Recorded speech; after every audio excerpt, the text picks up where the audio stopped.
Welcome to Landlord Diaries, where we talk about midterm rentals and the opportunities behind them. We'll share landlord stories, talk about maximizing investment potential, and discuss how to live the very best landlord life. This podcast is proudly brought to you by Furnished Finder, the place for everything midterm rentals. Remember to like and subscribe if you enjoy our content. It's your host team of the Landlord Diaries, Kelly Bailey in the Austin, Texas area here with 5 midterm rentals and my co-host. Hello, everyone. I'm Katie Lyon. I'm the marketing director for Furnished Finder, and I also have some midterm rentals of my own. So today we are here with Erin.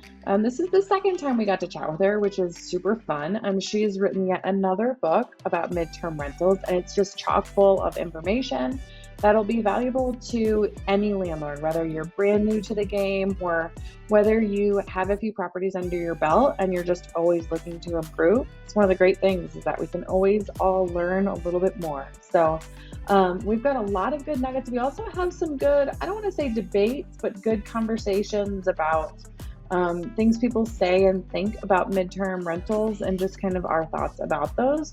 So those are really good and interesting conversations to listen to. I want to remind everyone, Erin has a great YouTube channel as well, and she also offers consulting if anyone is interested. She is a great pal of ours here at Furnished Finder. So please don't forget that this episode and every episode is brought to you by Furnished Finder, where you can list your midterm rental for only $99 a year, and then you get unlimited tenant leads. So it's a great way to book your property direct. Enjoy.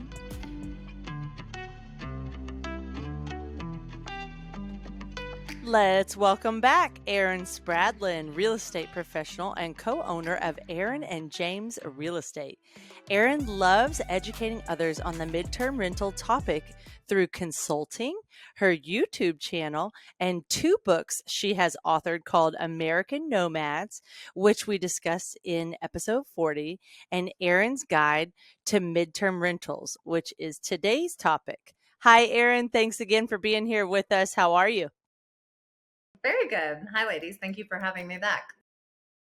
Yes, ma'am. We are excited. And I did listen to the audio version of the book of Erin's Guide to Midterm Rentals, and it's amazing. Not only is it available in audio form, but Erin reads it herself. So I love that fact, and lots of really good tips about the midterm rental strategy that we'll get into.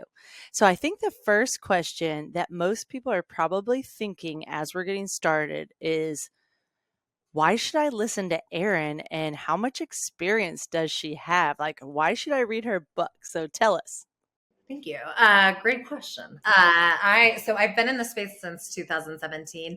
And the reason why I got into this space is probably the reason why a lot of people get into the space, which is that we had been doing a short-term rental and then our local laws changed. So we had all this furniture and we had properties for it, and we didn't want to get rid of our properties or our furniture. So we knew that the law was based around a 30-day minimum. So we just were like, hey, we'll see if we can do 30 days or more.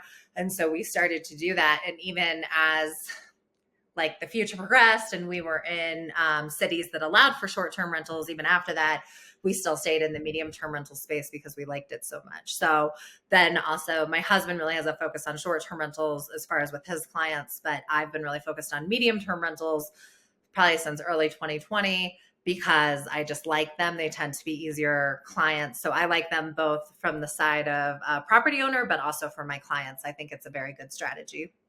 For sure. And your first book that we discussed with the American Nomads, you're actually living the American Nomad life today as a remote worker, because where in the world are you today, Erin? Yeah, I'm actually in Telluride, Colorado. So my home base is Colorado Springs, but I have been on a family vacation for the last week. And so, yes, I am working remotely. Sweet. So tell us a little bit about writing the book, why you wrote the book, and give everyone just a reminder of kind of your history and what your current portfolio is and how you help clients. Yeah, so I have decided to write the book because I had written American Nomads, and the focus of American Nomads was saying that I think a lot of people, when they're introduced to this space, they're introduced to it through traveling nurses, and that's a common question people want to know about it, but there's actually many demographics that need these furnished rentals for 30 days or more. So I feel like American Nomads was more focused on not just traveling nurses, but remote workers and people new to a city, just the different people that would need it. And with that, as part of the promotion for that book, I started a YouTube channel, and that YouTube channel, I started to see consistent questions or things that people didn't necessarily know about, things that people were responding better to. So I felt like, okay, there's definitely enough content for a second book, basically a guide of the most asked questions or the most popular topics from the YouTube channel. And I feel like, for myself at least, I take a lot of comfort in things being organized and laid out well. And so that's kind of what I was trying to create, was a resource for the medium term space where it's all laid out for you, especially if it's your first one, right? Like after you do your first one, it's not that hard, but for the first one, it can be a little bit intimidating, or you don't know what you don't know. So trying to put those things in the book. And then currently we have 4 medium term properties. I would say the bulk of my clients, probably 80%, are medium term investors. And then the other 20% would just be standard buyers or sellers. And then I've really moved into a consulting practice. So I'm consulting with people nationwide about whether or not the medium term space is better, or the short term space, or the long term space makes the most sense for their properties, or if they're looking for a property, what they might want to look for, or if they want to give a crack at property management. I'll talk to them about like, hey, this might be the easiest way to do it, or based off of what you've told me, you want to avoid property management because it doesn't sound like a good fit. So I have really enjoyed the consulting a lot as well. Excellent. And don't let Erin scare you away if you've been in this world for more than one listing, because I just finished the book before this interview. I always like to make sure I'm well prepared to talk about the details. And so I read it right before the interview, listen to it, and having 5 midterm rentals around Austin for the last 2 to 3 years, I still found it very beneficial, and will probably re-listen to it. I made a lot of notes on my phone, so definitely worth checking out no matter what stage of the process you're in. And it includes lists, excellent lists and graphs, and charts as well, which I didn't see on the audio version, but I could tell there are some really good ones in the book. Well, you actually presented our first conversation very nicely. We're going to break this down into about 5 sections. And the first one we're going to talk about is the Erin's comparison of short-term rentals, midterm rentals, and long-term rentals. So let's jump into that. And she's got numbers and percentages in the book and everything. Erin, if you need a reminder of any of those, you just let me know. But let's start off with, what is a medium-term rental, a short-term rental, and a long-term rental according to what you value most? Sure. So let's just start with the one that everyone used to know about before any of these other models showed up, which is your standard long-term rental. So anybody that's probably been through college or their early 20s, unless they were very ambitious and very smart in their early 20s, has probably rented from someone else. And so a long-term rental typically is an unfurnished property that you rent for 6 months or more, or a year or more. Typically long-term rentals, from the landlord's perspective, usually are thought of as the least amount of work, because the tenant moves in and then they move their furniture in, and you have a year-long lease that's the same amount every month. People do and don't use property management. If they use property management, it's usually between 8 and 12%. And so that's the long-term space. But you usually make your least amount of money on a long-term, and you have your least amount of work.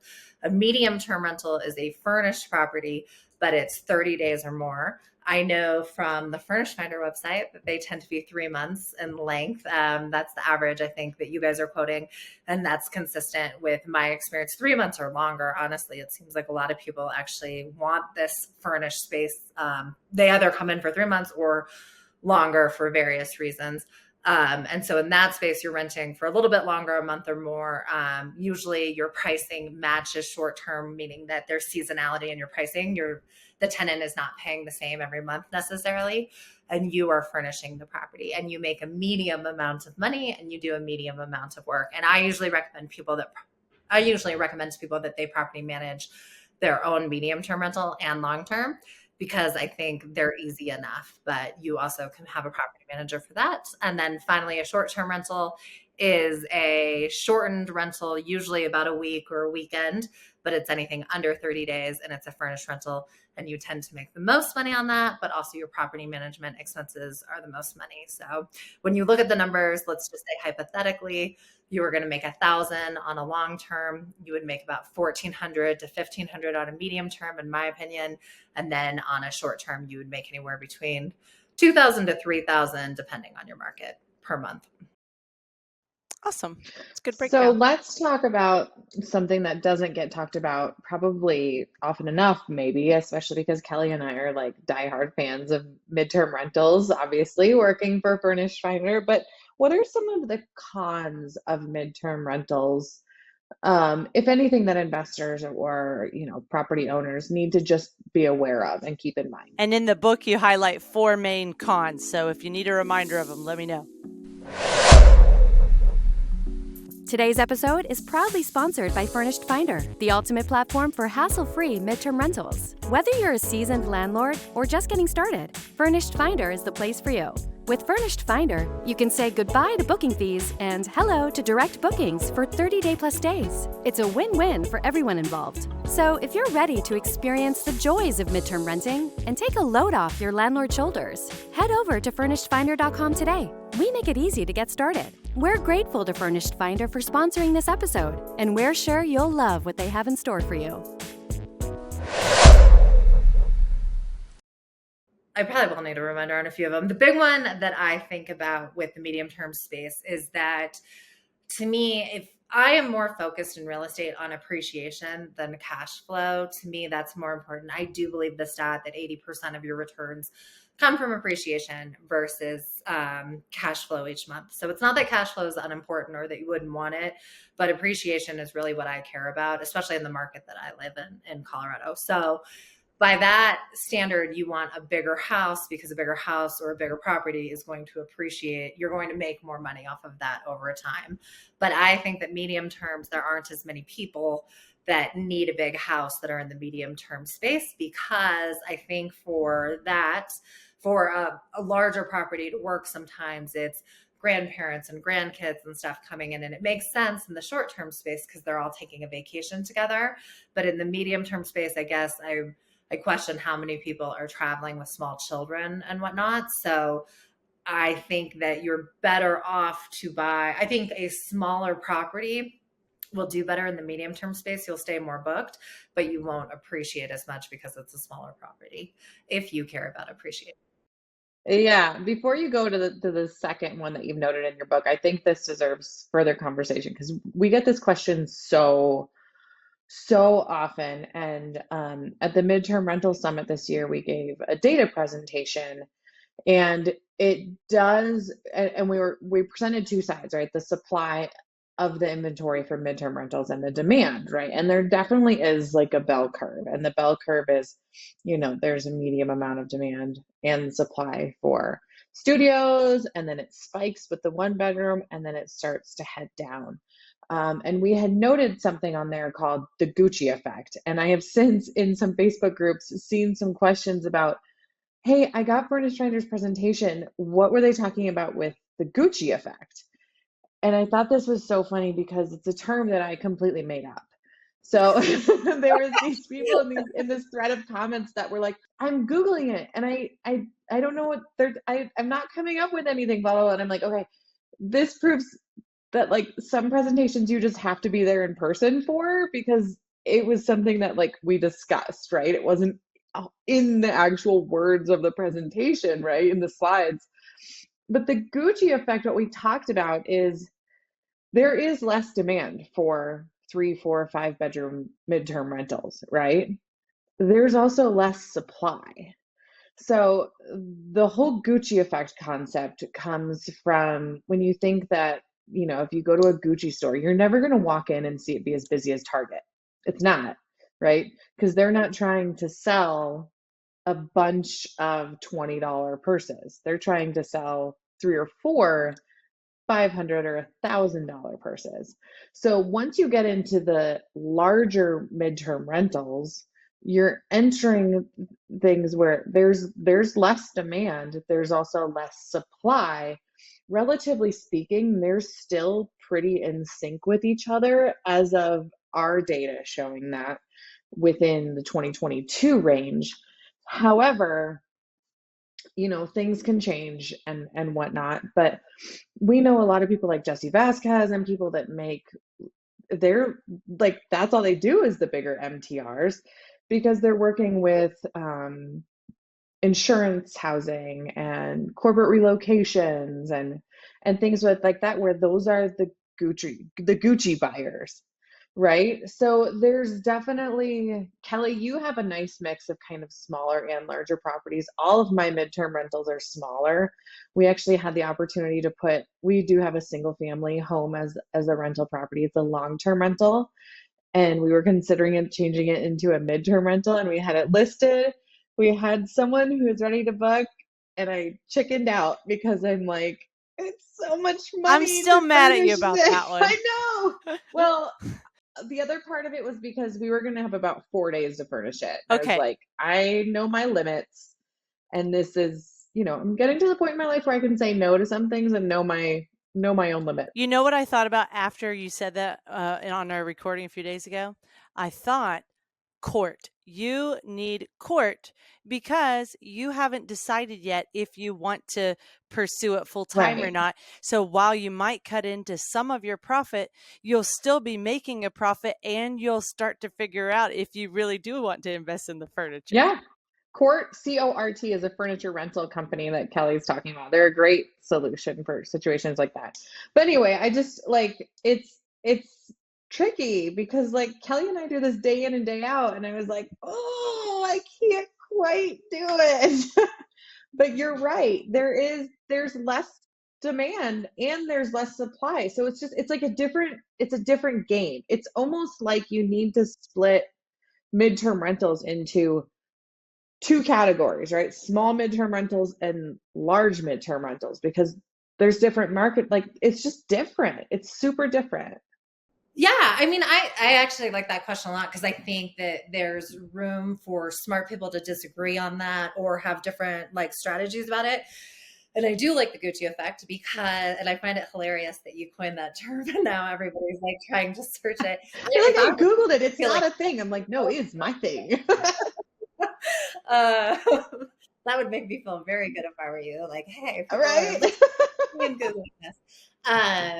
I think, and I totally agree, right? Like Gucci is not trying to be everything to everyone. And I remember a while ago, Gwyneth Paltrow was really criticized for some of her Goop products. And she was saying, well, this isn't a brand for everybody. And people may not like that, but that's the truth, right? Like they're going after a much smaller market that's willing to pay a lot more money. So I think there definitely is an opportunity for very expensive properties with people that will come in. Jesse Vasquez, I've watched some of his videos and certainly some of my clients talk to me about it. And I understand the logic of going after, I understand in the past, the logic maybe of going one-to-one with traveling nurses or insurance sites. I don't agree with that logic anymore because I think there's more competition in that space now and they're harder to get through to. My philosophy is actually go deep on the rental sites, and that is where you need to put your best foot forward because you're going to have your most volume there, have your most return on invested time.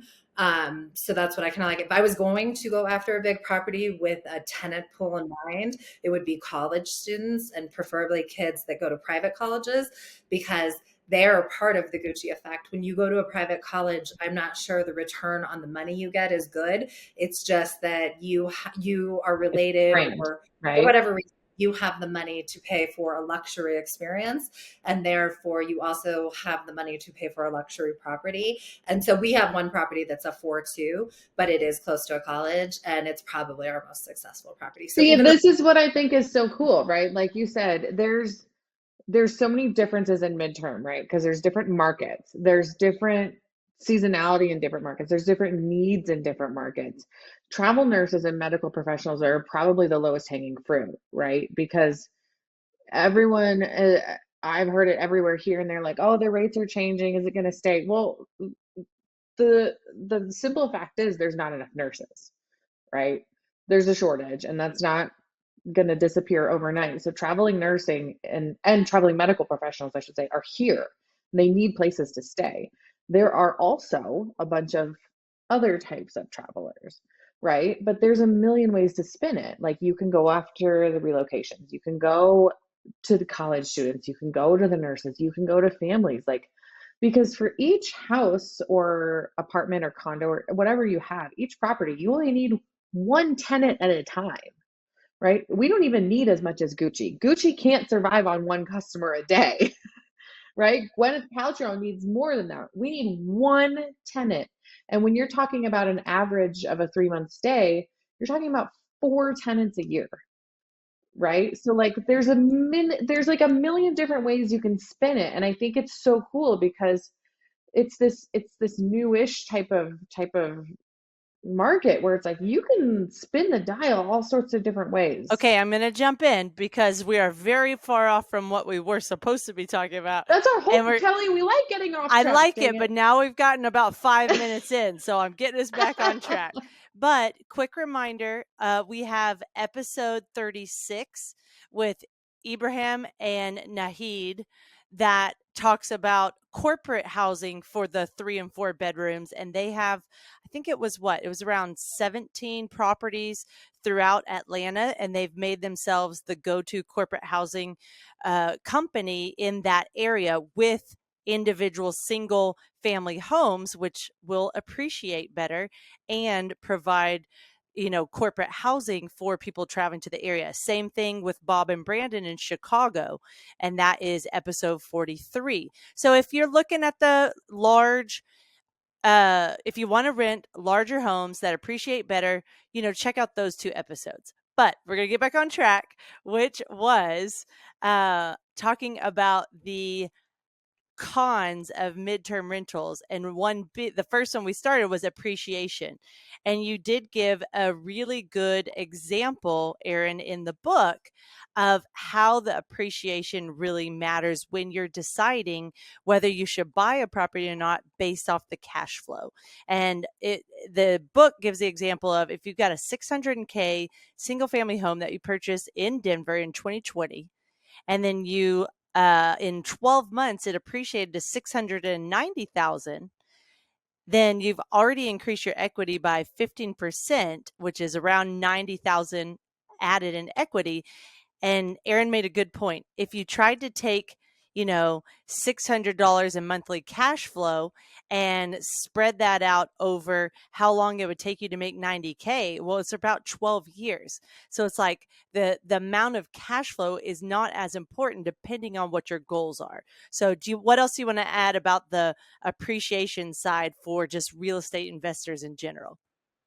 I mean, I really appreciate that you included that because I think that is a hard thing to re-educate people on. I think people have been beat to death with the fact that they do not have a successful property or whatever. It has to cash flow and it has to have this cap rate or it has to have cash on cash for them to feel good about it. And I think being on the ground in Denver I've been in midterm since 2017, but I've also been a real estate agent since 2017. And the amount of opportunity I've seen people lose out on because they couldn't get their cap rate or their cash flow there. And it's like, no one should have ever promised you that. That's not how it really works in Denver, or it's harder to do in Denver. So certainly with midterm and short term, I'm not necessarily making a promise of a certain cap rate. I'm just saying these models will pull in more money ultimately than a long term for your cash flow, but really appreciation should be what you concentrate on for that exact reason, which is that, people are so like, it has to cash flow. And it's like, but if you appreciate 90K in a year, that's 12 and a half years at $500 a month in cash flow. And $500 a month in cash flow sometimes can be hard to get depending on the market. And it's some of this too. So it's sometimes the critique I have of real estate education is sometimes some of the videos that you really see take off, or some of the groups that are really popular with real estate are talking about real estate like it's the same everywhere. Well, real estate is very regional, it's very localized. So So if you only care about cash flow and you don't care about appreciation, then the Midwest has been a good place to be.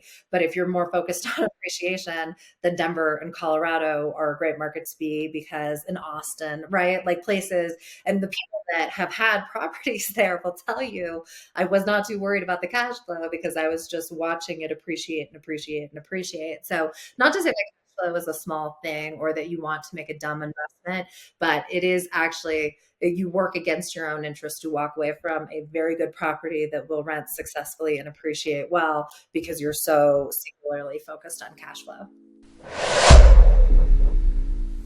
Hey landlords, are you ready to level up your rental game and simplify your life? Well, get ready to meet your new best friend, KeyCheck. KeyCheck is your all-in-one solution for stress-free property management with tenant-paid screenings, rent payment processing, online lease creation with eSign, and a suite of incredible landlord tools. You'll wonder how you ever lived without it. No more chasing down checks or sifting through piles of applications. KeyCheck helps you organize and manage all things landlording in a simple and efficient way.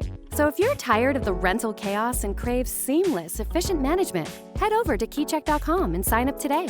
Make landlord life a breeze with KeyCheck, the game changer for modern property owners. Yeah, and that's one of the pros, right? Is the midterm rental strategy is one of the ones that is more hands-off and can still, in a lot of markets, still offer the appreciation and the cash flow together, which long-term cannot. So let's move on to the second con, furnishings, which we already heard Katie say about her, and she talks about it every day. She does it. She's deciding if she wants to furnish her Denver property. So tell us about the cons of furnishings and your advice on how to swallow that pill a little better. So I think it should take between 12 and 18 months to pay off your initial furnishing investment, right? So let's say if you're kind of getting regular medium-term numbers, and the medium-term numbers we expect, you should, depending on the size of your property, maybe furnish it to where you have been paid back within a year or 18 months on that. So that's usually my recommendation with it. I do not recommend thrift shopping. I know a lot of people love doing this, but I feel like time is money. And it also, while you think you're saving money being thrifty, you may also be losing time on your rental, which then costs you more money than you're actually saving by just ordering products online or going into a store and buying everything up at once. I also have noticed in the forums and some of the sites where I've followed that people are turned off when they see a property and it's all IKEA. I have no problem with IKEA. I really like some of my IKEA furniture, and I don't necessarily think you need to have a price point higher than IKEA. It can be the same price point, but it maybe needs to not be IKEA or immediately identifiable on IKEA. I was looking on Reddit for a travel nursing site, and people were saying they're charging me all this money and it's clearly just IKEA. So I kept seeing IKEA come up and up and up. So I would encourage people to not necessarily pay more, but just make sure that it's not super obvious that it's IKEA. I think with furnishing, it's just the initial cost. It's going to impact your cash on cash, and you're going to have to put more money down up front and have confidence that you're going to find tenants that want a furnished property. The good news is I think a lot of tenants I think there's going to be more and more demand for these furnished properties. To Katie's point, like, people are thinking about medical professionals and traveling nurses, but there's lots of groups that need it. So I think that that's going to grow. So I do think people should feel okay about that. But that's the difference too. Like I have this question in consulting a lot where people have a long-term property, they've had success with the long-term property, but they're hearing all this stuff about medium-term rentals and they kind of want to get in on it. And it's like, okay, but let's evaluate, are you actually going to make more money in the medium-term space than you've been doing in long-term space? And does it make sense to furnish it versus what you have? Yep. And then in the book, you kind of break down from your educated perspective and research. And I do want you to answer where those facts are really coming from, if you can. But you say that, a one bedroom, for those that are getting started, keep these facts in mind, or those that are already established and kind of want to compare if you're on track. You said that a one bedroom should be around $5,000. A two bedroom to furnish is typically around $6,500. $7,500 to $9,000, a 3-bedroom $9,000 to $11,500, and a 4-bedroom from $11,500 to $1,500. So where are your facts coming from on that? I think I might have said to 15,000 instead of 1,500, depending on what Did I say you were. 1,500? I did not say 4 bedroom plus 1,500 to furnish. I don't know off the top of my head because I don't have the book in front of me, but my guess is that that stat either came from Angie's List or Bob Villa. They Okay. have a lot of stats like that. So I'm thinking that it's probably one or the other on that. Okay. So here's where I think a really good side conversation could be had too, because there's so many different types of travelers, right?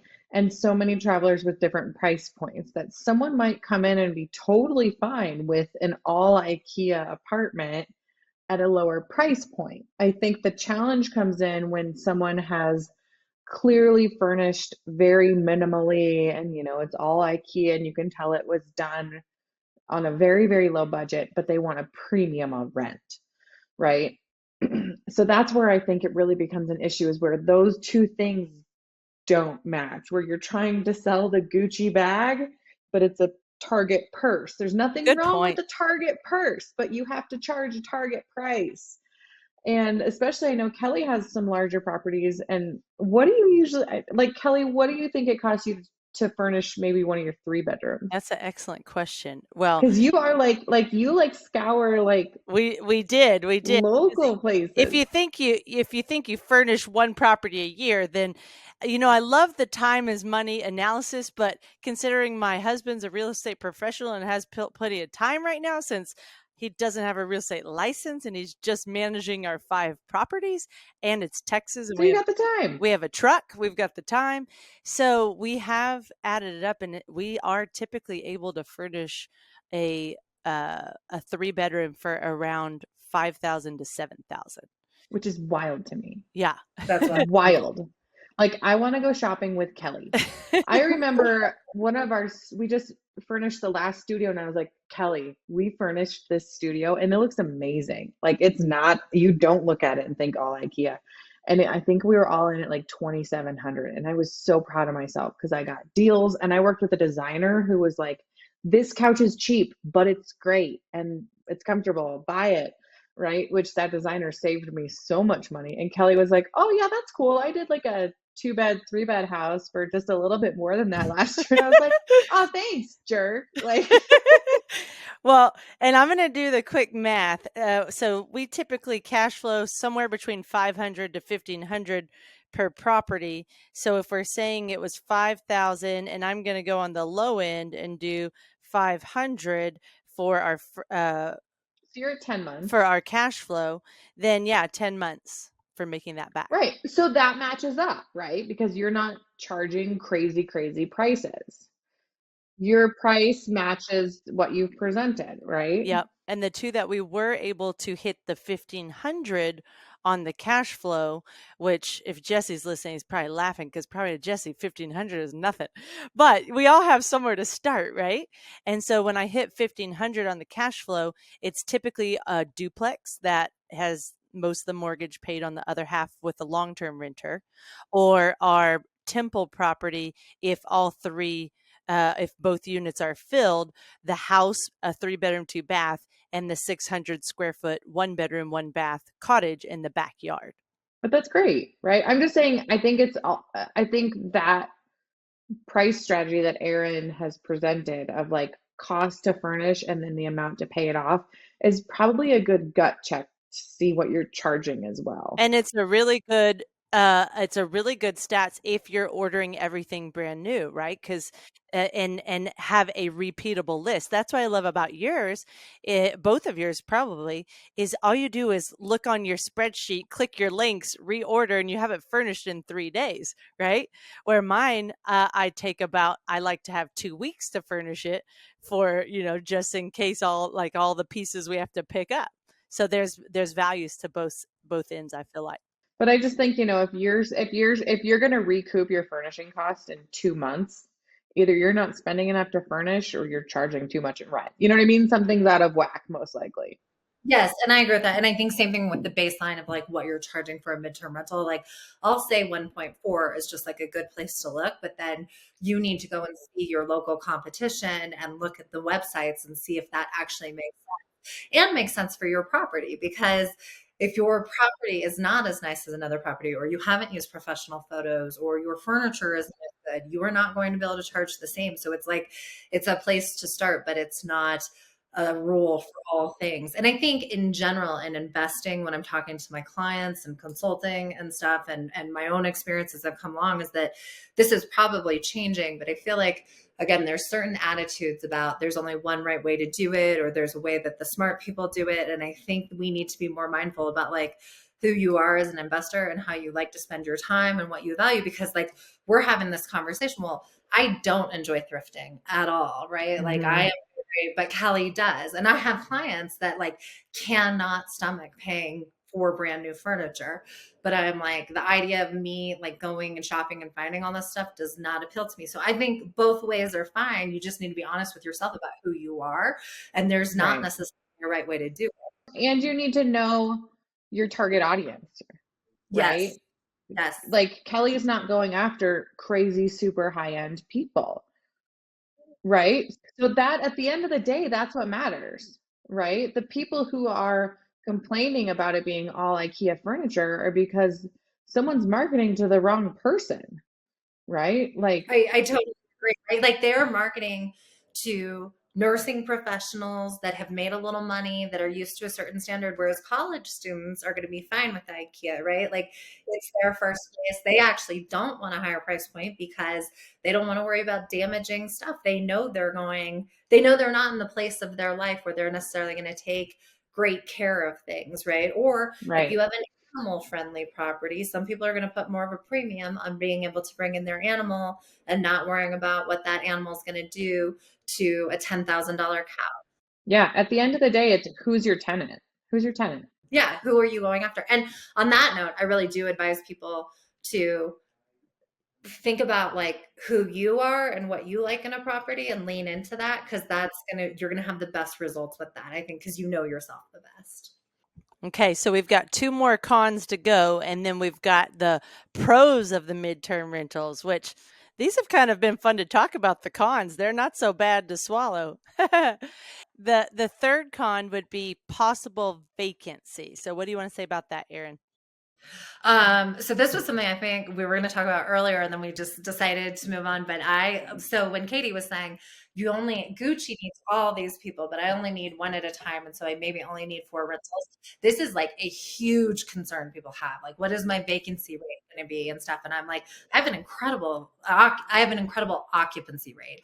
I am at 92%, and I don't try that hard, you know? So I think the beauty of midterm rentals is that you know plenty of time in advance when that person is going to be out. So you have plenty of time to market for it. It is not as popular as the short term or the long term space. So you can be a bigger fish in a smaller pool. And so it is a concern for people, but it is not something that has been a reality for us. I tell my clients if they want to be very conservative in their medium term numbers to put in an 80% occupancy rate, but that has never been my experience. I think it's also that if you have a vacancy, the biggest vacancy I've ever had was 10 days, and that was because it was our first midterm rental and we accepted our second booking pretty far in advance. And I was just like, that's great. I'm going to take it because it was our first time. I could have probably gotten someone to close the gap, or I probably could have gotten at least to start a few days earlier. But if anything, it gave me that flexibility to, okay, I have a few days to go visit the property. I have a few days to, maybe I want to add a couple furnishings. I can go do that. If it's my own property, like, oh, I've been meaning to upgrade this light fixture. Okay, I can do that. I have time to get it clean, to look at everything. Like, it makes it so it's not a huge rush, right? Where it's like taking the ease off a little bit. But a 10-day vacancy in between tenants still is nothing, right? Like that's great. But I think that con could be applied to just real estate in general. As soon as my husband and I told people that we were going to keep our old house we were moving out of as a rental, which was our first rental property, they were like, what if you can't find anyone to rent it? Like it's the number one fear, right? What if you It is can't fill number it? one. Yes.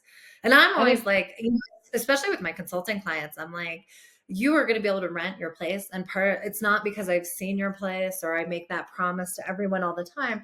It's that you're reaching out to me, you're doing research, you're paying attention, you're watching YouTube videos. Like, you are obviously a thoughtful landlord that is concerned about like having a good property for people that people will like. You will do fine, right? Like 34% of the United States rents, and we're going to have 9 million more soon. So like, it is going to do fine. I understand that concern. It's scary, but also there's no promises in life, right? There's no promises you're going to get a long-term tenant. And if you lose a long-term tenant for a month, that's a month gone. That could mess up your entire year. So a medium-term rental actually has more safety. And to quickly go back to something else, just same thing with the appreciation and cash flow. When people are like, appreciation isn't promised, it's like cash flow isn't either. You don't know what's going to happen in your market, or your rent might go down, or again, if you lose a month on, you don't get it rented out and you're renting your place for $3,000 a month and you only have this much margin, then you've lost it for the entire year. So there's always risk. It's like, what risk are you most comfortable with? Yep. We're going to take this opportunity too. One part in the book that you give advice on, which what I find really cool is you and Sarah Weaver, the Bigger Pockets author, y'all have a lot of the same tendencies of how you've researched midterm rentals, like the occupancy rate and the cost of furnishing and things like that. A lot of it's lined up between midterm rental coaches across the market, which is really cool. But when it comes to the occupancy rate, you give advice in your book on how to close that gap by just good communication with your tenants. So why don't you give that example, how someone can improve that occupancy rate just by communicating well? I love that question because, as you know, because you've read the book, I am crazy for communication.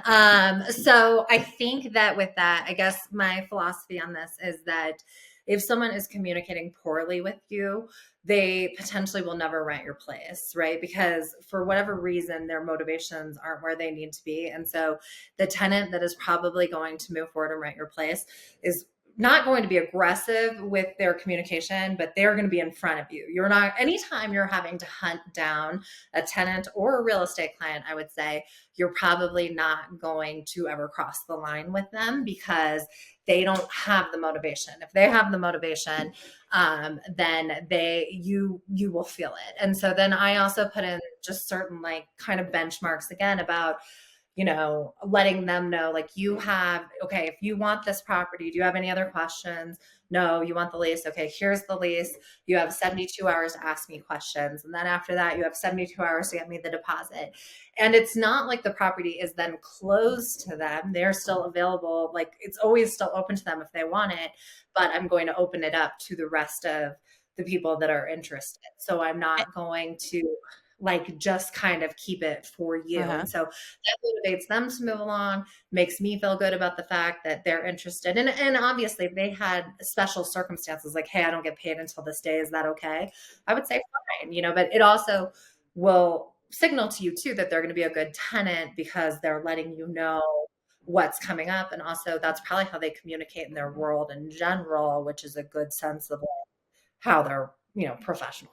And then when you have 2-week gaps, you communicate with them how y'all can split the difference. So that's really what I think would be a good coaching opportunity for those listening right now, is how can they have those conversations to help with that occupancy rate and close that gap a little more? Yes. Okay. So when someone comes in and they can't rent, like my place is open January 1st, but you can't come in until January 15th. Totally understand that situation, but you want the property. I want it filled. So as a general rule, if it's 2 weeks or so, for a week, I will cover it. But if it's any more than a week, I want them to split the difference with me. And I'm just, as with all things, I'm just really transparent about why it is. Like, I'm having to carry this. There are other people that might be interested. So I do want you. You seem like a great tenant, but we both have to take the hit on it a little bit. Are you okay with this? And I know I talked about this in the book. Some people are totally not okay with it. They are put off by it. They do not like it, which I find kind of silly, because if you just charge them more, they also would be paying that fee, but they really dislike the idea of paying for a property that they're not in. And so that's just something I say, because people should be aware of that or feel comfortable with it, because it could come up. But it's how we run ours, and we haven't had too much trouble with it. Nice. Well, we've spent 40 minutes on just the cons, so let's all right. That's such good conversation. Let's wrap up the last con: utilities included. And you do things a little differently, Erin, than some people. It looks like if it's a 6+ month stay, you actually have them put the utilities in their name. And what you didn't note in the book was what happens to the rental rate. Does it stay the same? Does it change? And what do you want to say about utilities as a con? Go ahead. Feel like this is a weakness in not necessarily a weakness in my strategy, but I don't have a great answer for this, because it is definitely something I have thought through. I don't have a major philosophy around changing the rent based off of me paying the utilities or them paying the utilities, which is obviously a problem, because the utilities can be $200 to $400 a month. And so you should be adjusting your price, depending on that. I think the reason why I don't necessarily have a strategy for this is because the majority of my properties have been in condos or townhomes where the utilities are not really major, so it doesn't affect things. And then for my house, I have consistently had people that have come in and wanted to rent it for 9 months or a year or 6 months. So I haven't actually been eating the costs of the utilities for a short period of time. So I think it's absolutely something that people need to be mindful of in their strategy. And you do need to be upcharging the people if you're taking on the cost of the utilities. But it is not something that I've really addressed. So I think that that's a very, very good question, because people should be very aware of that. That's why I haven't addressed it, because it hasn't been an issue for me. I think you just have to make sure that you plan for it in your accounting, right? You don't want to say, okay, I have a $200 a month cash flow, and then you forget that a midterm tenant expects that the utilities are paid for, including internet, and all of a sudden you're like, there goes my cash flow. I think it's also okay to communicate limitations. I know with all of my midterm tenants, and I got this tip from someone on our podcast, Kelly would remember who, because she is the podcast encyclopedia. I do not remember. But I put a cap on it, and I say, okay, you're limited to $100 or $150 worth of utility usage, not including internet, because internet is a flat rate, per month. Granted, there have been times where it's been super hot or super cold, and it's gone up to maybe $160, $170, maybe $10 or $20 over. I'm not going to put up a fight about that. I don't care.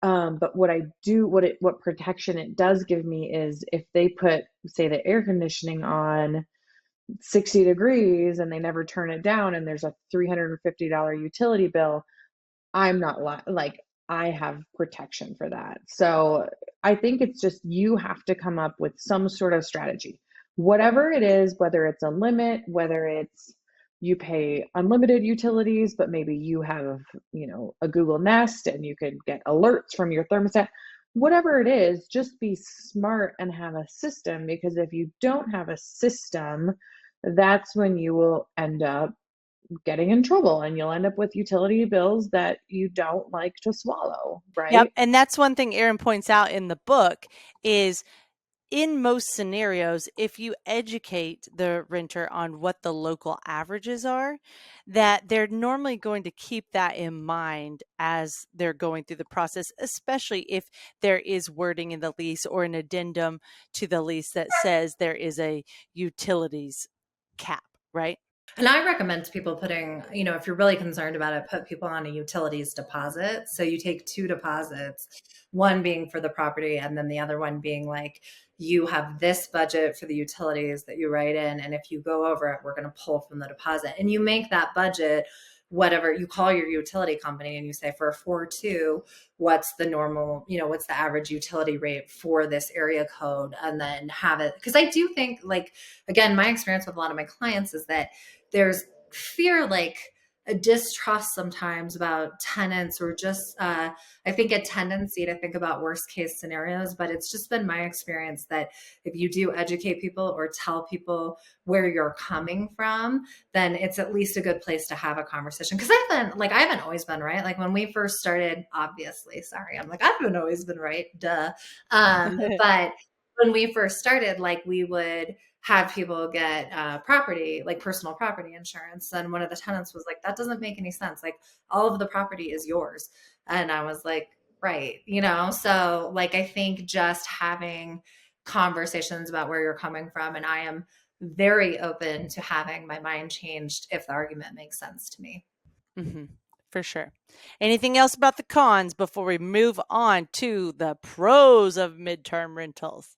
I basically only have nice things to say about midterm rentals, despite the last 40 minutes that we've spent. So. Yeah, it was a great conversation. We've turned all of them more or less into pros, but they're good things to think about. And they're things that, it's not, you can't see everything through rose-colored glasses, and you have to think about these things, right? All right, so the pros of midterm rentals. So the one that you note, which I think is extremely important, like politically right now, is the no restrictions, right? Because of all the rules around short-term rentals that are popping up nationwide. So no restrictions and the being compliant with the law. So let's talk about that. So one thing to know in real estate that I think is important is that there are federal laws, there are state laws, and then there are your local laws. And when you are looking at short-term rentals and maybe the law has changed, or you're concerned about the law changing, it usually comes from your local, the city of wherever you live, which is what happened to us in Denver. So Denver, it actually always was illegal. It's just they never paid any attention until Airbnb showed up and made it such a popular thing that then there was compliance on it. And so that may be happening to other cities where they're paying attention, or they may be adopting laws that don't allow for it. So then the midterm space is really attractive, because usually when the law goes into the code or something is passed, it is based on 30 days. So I call lots of cities, lots of states, and 30 days has always been the rule for people that have passed. I did in the last year find out that Baltimore has a 90+ day, but that is the only city that I've encountered that has that different law. But I would just say for anyone that wants to do this, you need to double check. And the way to do that is to call your planner of the day. And that's the city. Also, if you have an HOA, obviously they may have their own rule as well. So if you're in an HOA, you need to double check against that as well.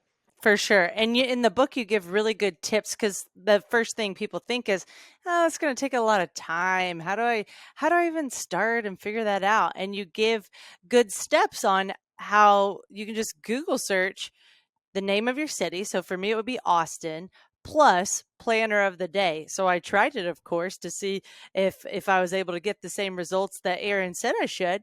And yeah, it took me straight to the zoning and planning department. And then Erin says, if you're not asking the right questions, you're not going to get the right answers. So make sure once you get someone on the phone, you ask them, what is the fewest number of days the code allows for rentals? And if they say fewer than 30 days, then your city likely has no short-term rental rules. And if they say 30 days, then you're good to go for midterm rental. And you said if they say more than 30 days, make sure you question it, because we're all human, and they may just not, whoever answered the phone may not be the expert, and you want to see it in writing, because that is your investment that you want to protect.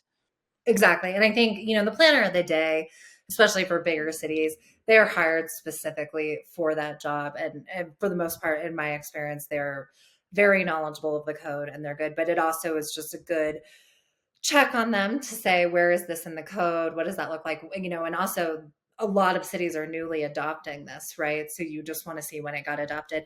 I would be interested to see too, I haven't done it myself, but you actually could probably enter it into ChatGPT and say, does Colorado Springs allow for 30+ day rentals?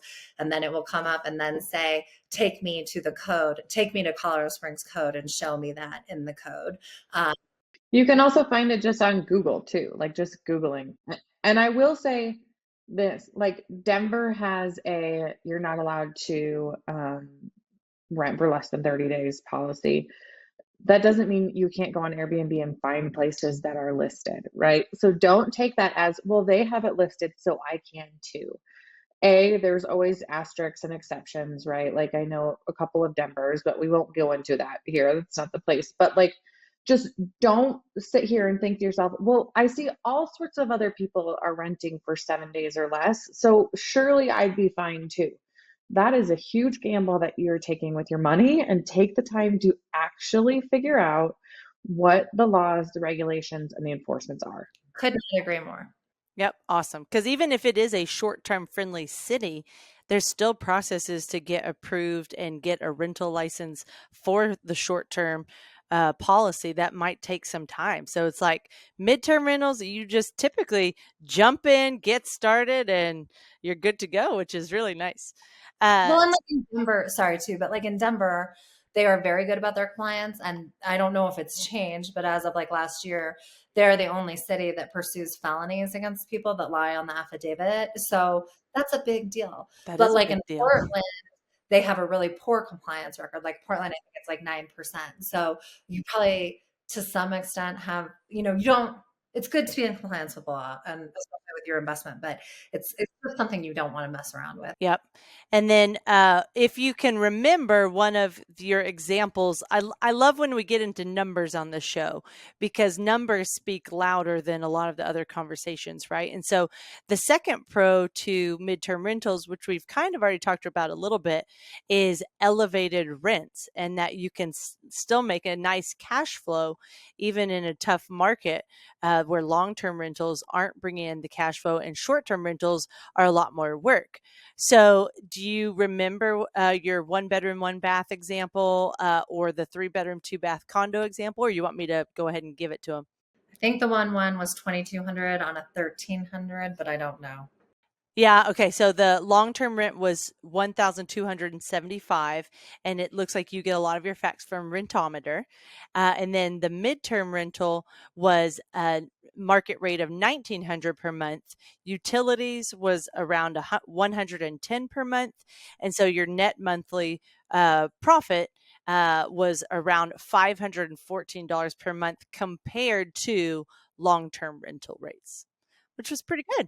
What's crazy with that place too is that I just rented it for a year and we're renting it for $2,400 a month. So, I mean, it's like no work and elevated rents. And I think that demand is going to continue in part too, because I think you have the younger generations and I think they put a bigger, premium on experience over owning things. And so these properties really work well for that too, because you don't have to own anything and you have the experience of living in Denver or the experience of living in Austin or Seattle, so Right.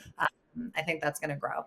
And your facts are very much in line with what we hear on the show and when we talk to people at conferences, that the winter months, November through December, are the hardest for renting because everyone's traveling and wants to be home. So you had a really good tip on how, like, what you try to do to secure November to December, if you wanted to give that. Sure. So you want to try and set up your lease as much as it is possible to take the rental in October or September and have it carry through those difficult months so that you're not trying to fill those gaps. And I usually say, like, for us, I think it's like a November to March a little bit where, I mean, certainly November and December are going to be the toughest, but November to March, a lot of times they're not as hot necessarily as April through October. And I think I used to say October, but I think locally, at least, I feel like October is still now kind of a hot month, but trying to carry that over. And if you can't carry it over, it's been my experience that you're probably going to take about a 20% cut when you're trying to rent for November or December. So you can fill it. I always tell people you can fill it. It's fine. It's just a matter of how much are you going to make, so you can always bring the price down to someone wanting to take it, but you're just not going to pull in the premium that you will during the summertime or and again, it's local, right? Because if you're in Florida, maybe December is the hot time versus Colorado. Right. Yeah, that makes sense. All right, so talk to us about landlording and property managing. You have this as one of your pros, that it's very easy to manage your own property. I know Kelly and I both manage our own properties, and we talk about it a lot because clearly we're busy people, and we have to make it so that it's not crazy time consuming. But tell us a little bit about why you have this as a pro. Yeah, gosh, I always worry like I'm burning bridges or putting people out of work. Not what I want to do, but I think in my experience, like my personal experience, just like yours, is that I've always only property managed my own properties. And I think there's a lot of fear around property managing your own properties in the sense, again, fear about tenants and fear about finding the tenants. But with the adoption of technology over the last 10 years, there are great websites like Furnished Finder, right, that make it quite easy, not just in finding tenants and showcasing your place, and also like spelling it out for you. I mean, they're like your site is like explaining everything that's really important that you need to fill in. Just the prompts basically tell you what you need to fill in.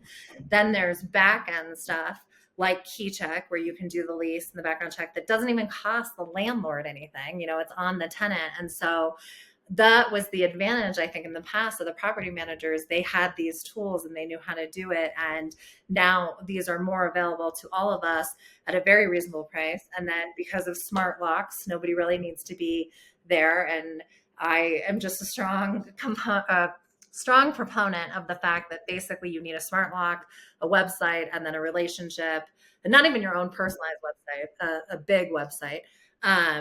And then your own relationship with a handyman or a cleaner. And that's really been my experience, because it is different than short term where it's turning over all the time. And so like you really have to be on top of that.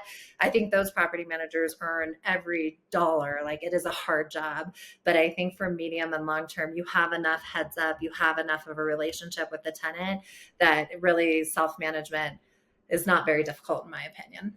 And one thing you said that I really liked, which, because we hear often, if you are listening to midterm rental advice from a variety of sources, the value of direct booking, and you need your own platform for booking so that you don't have to rely on the OTAs. And Katie, I always forget, what does OTA stand for? Online travel agency. Thank you. So Erin says she doesn't feel like you need more than the top 3 leading midterm rental platforms, and you're just on 2. You're on Furnished Finder and Airbnb, and then VRBO was the third that you noted in the book. So I think that's very encouraging for people that think they're limited if they're not, really putting a lot of time and effort to go out there and find their own leads and make their own connections. So do you want to add anything about that? I was going to say, I actually totally disagree with the advice of anyone that says you need to build out your own website and stuff. I think that is not a good return on your time. And that website is still competing against Furnished Finder and competing against Airbnb. And that is not where the majority of the eyes are. You will never have the budget to compete with the platforms where this is their actual business. So I've said this before, and I mean it, like, go hard on being an expert on those platforms and having the best listing on that platform. That will be a much better return on your investment than trying to go one-to-one, in my opinion. You ready for my tangent, you guys? Yeah, let's do it. Because I don't get annoyed by much, okay? But I get really bothered by people who go online or on social media and try to declare that you can make money, overnight. It's super easy. I went from 0 to 100 properties in 3 months, and you can too. And I'm like, no, you're telling a sliver of the story. I also get very annoyed with people who say that you need a very sophisticated system to make this work. You do not, okay? You don't need to do it full time. You don't need to do it extravagantly. You can do it very simply. You can rent out an extra bedroom in your home if you're comfortable with that, which we have thousands and thousands of people who do. You can do it like Furnished Finder gives you the tools, right? We have KeyCheck, which is our sister company, that gives you for a very reasonable price leases that are backed and they're state specific. There's background checks. You don't have to have your own website. You don't have to have business cards. You don't have to have a logo. You don't have to go crazy. Like, just get started.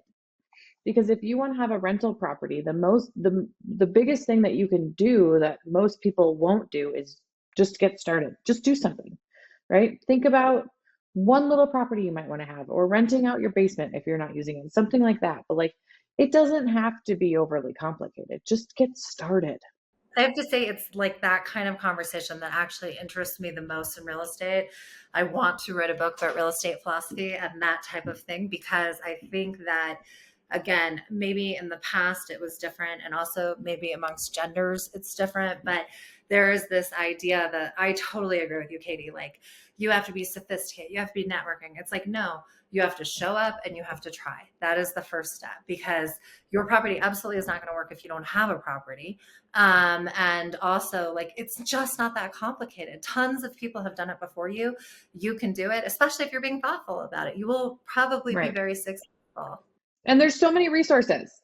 And Furnished Finder gives you so many resources, right? This podcast is an example of one. Like, Yes. because we genuinely care about landlords and real estate investing, like, dig into these resources. But again, there's a difference between, like, like you said, your property's never going to be successful if you don't have one.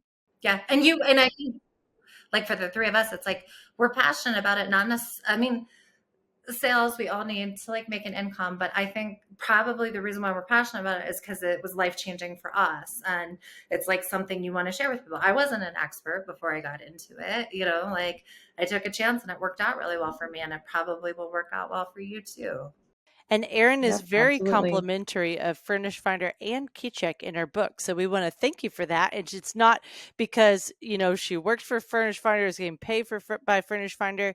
She's used the platform, realized that it operates well for midterm rentals, and really gives you the flexibility to set up your business, your midterm rental business, the way that you want to run it, without having to have built-in booking platform or certain ways of doing things. You can set up your own system. So did you want to quickly highlight, we talk a lot about Furnished Finder, of course, on the show, but is there anything abnormal that stands out to you that you want to highlight about Furnished Finder, and why it's your favorite? I love your smile, Kelly. I think that your deviant little smile. I think that the reason why I really like Furnished Finder, I talk about this in the book, is like, Airbnb can be very aggressive and very obnoxious with the algorithm, and constantly reminding you, like, someone just emailed you, and then 20 minutes later it's like, you haven't emailed back Andrea yet, and, like, over and over again. And it's like, I will get to it, and if I don't, it's because I have other things going on, or I'm not personally motivated to do that. And so I do think maybe some people need that level of babysitting to have success and to be a good landlord, maybe in the beginning, right? But I don't have that. I'm quite self-motivated, and I like Furnished Finder in that way, because it is a platform, and you leave me alone, and you trust me to be an adult that will get back to tenants if needed. So it's just easy to use, and it's not a babysitter. And I don't feel like I'm penalized too if I don't want to rent to someone, or I decide to move on. Like, Airbnb, there's a lot of, like, you got to tell them why, and you got to do this. And it's like, because they filled out the wrong dates, or they have, they're asking for it at half the price. Like, I don't want to be in trouble for that. And so anyways, all of which is to say, it's just Furnished Finder, I feel like, is an easier system for me. I'm going to highlight three things in addition to that I find interesting, because it could be viewed as a negative, but you view them as a positive. So I want to give you the opportunity to share on that. And it was the idea that there's a low emphasis on reviews, that the algorithm is less demanding, and there's a lower volume of hosts. I find those interesting. So, I mean, I guess my feeling on that, and I think I do make this point in the book, is that Airbnb is a big platform, right? And so my take on Furnished Finder is that, there's less competition, but I make the point in the book that might not stay true, right? Like, as people become more aware of medium-term rentals, Furnished Finder is also, I think, that can go both ways, right? Like, that can be seen as a pro or a con, but I think that's how it's been. And then I do like the fact, and I've seen some change. I've seen people start to get reviews on Furnished Finder when in the past I didn't think they had as many. But again, it's not, I kind of like not having to worry again about I don't know. It's like some people really like being super close to their tenants. For me, I really appreciate my tenants, and I think anybody should give tenants the due respect for paying your mortgage and being part of your business. And that is a very, very, very important thing. But I don't know that I need to have them over for meals or be best friends with them. And I think Furnished Finder allows you to have that space a little bit. The other thing I like about Furnished Finder that you didn't mention is that Airbnb has the baked in insurance, or the idea of insurance. But if there's a claim, you're really fighting with them, I think, a lot of the time to recoup that cost. Whereas Furnished Finder, it's not there. Some people see that as a negative, but I don't, because you're very clear on what you actually need to do and what that claim would look like. All right, so Erin, talk about the last pro that I think we're going to talk about right now is the excellent tenant pool, which I know we've hit on some, but let's just talk specifically to it. Yeah, I mean, I think that certainly my past experience and my clients' experience has been that they really like renting to nurses. Nurses tend to be professionals that have had a little bit of life experience. They're a little bit more mature. They make a good living. And so they just tend to be really responsible. And so it's not, they have high expectations for you, which actually makes you a better landlord, because they will be great tenants, but they want a great landlord. And I think a lot of them are funneling through Furnished Finder and have known of Furnished Finder. Actually, that's interesting. I have a friend that's a nurse practitioner, and the other day she was just saying, "Yeah, I just found a rental. It's off this website called Furnished Finder. Have you ever heard of it?" And I was like, "Yes, I have." It's new to her, and it was this really cool website. You should have been like, no, tell me, what is that all about? I have never heard of that. What is it? Right. That would have been fun to hear the answer. That would have been pretty funny. But yes, I think it's opening up to responsible professionals, and it's just a good tenant pool. I have been very happy with my tenants from Furnished Finder. Awesome. Well, I think we've talked about a large variety of topics today. We did miss quite a few that are in the book that we just don't have time for. So I'm going to go ahead and give you a quick overview. And Erin, we appreciate you sharing so much with us on the podcast today. But podcasts are just conversations. If you want the facts, if you want the details, grab the book. It's going to be in the show notes on YouTube, and I'll put it in the show notes on the audio platforms as well, so it's easy for you to find and purchase on Amazon. But and you can listen to it on audiobook. So the things I want to make sure and highlight that the book talks about that I don't want you to miss is we talk a lot about the tenant pool and what types of people are traveling for midterm rentals. Well, Erin gets into a really good, almost psychology type breakdown of, if you are hosting this type of traveler, this is the type of communication and the type of, needs that they have to inspire you to be a 5-star host, and in the way that they want to communicate. So that was really cool. And then leases and welcome doc. I'm gonna leave it with that. Is if you want a really good list of what to not forget in your leases, which we all know those of you that use KeyCheck, Furnished Finder's lease tool, it's fully customizable. So you can go in and have all the state specific lawyer lingo, but we all have different things at each house that we need to highlight in our rules or our additions. So Erin has a good outline of, hey, don't forget these items in your lease. And then same thing with the welcome doc is, don't forget these items in your welcome doc. And then I really like that you said you send out your welcome doc as soon as they've signed the lease and paid the deposit, but you don't give them the access code until they have paid the first month's rent as well. So what do you want to add about that? Like, where do you have them pay the rent? Sorry, not pay the rent. Where do you give them the access codes since they're not in the welcome guide?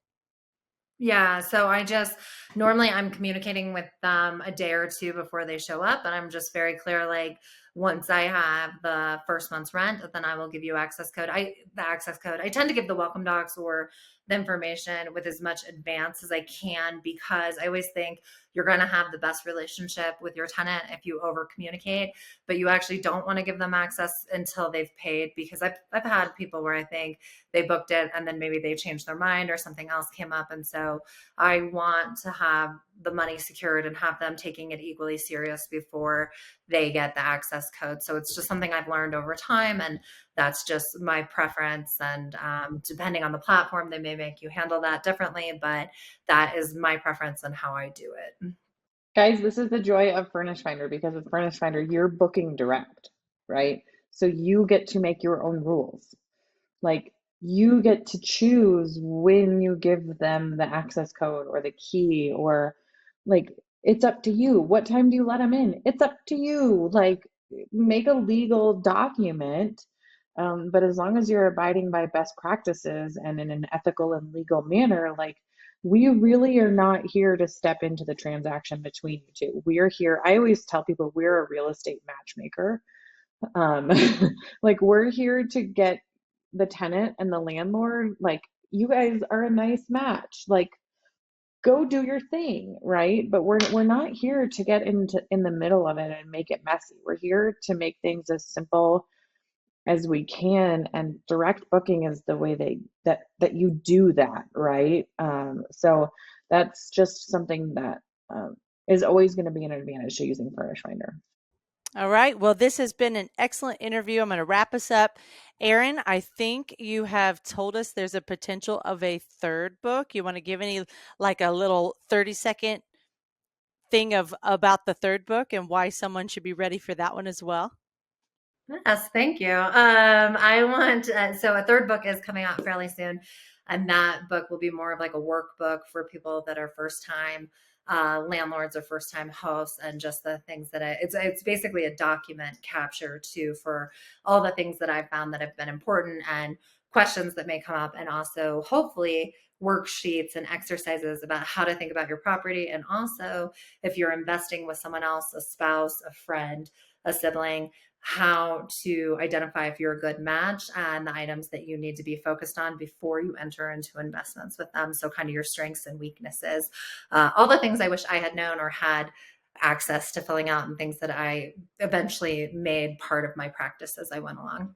Well, thank you so much for being here. After the first book and the second book, I will definitely be investing in the third one, because that checklist and all the forms sound amazing. So we appreciate you listening. We appreciate those who have come on the show. And if you are loving our show, please don't forget to subscribe or like or comment on YouTube. And we would love your 5-star reviews.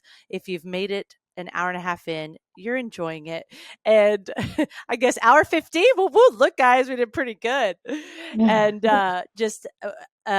reviews are doable on Spotify or Apple Podcasts are probably the two most important. We appreciate it. And everybody have a good week.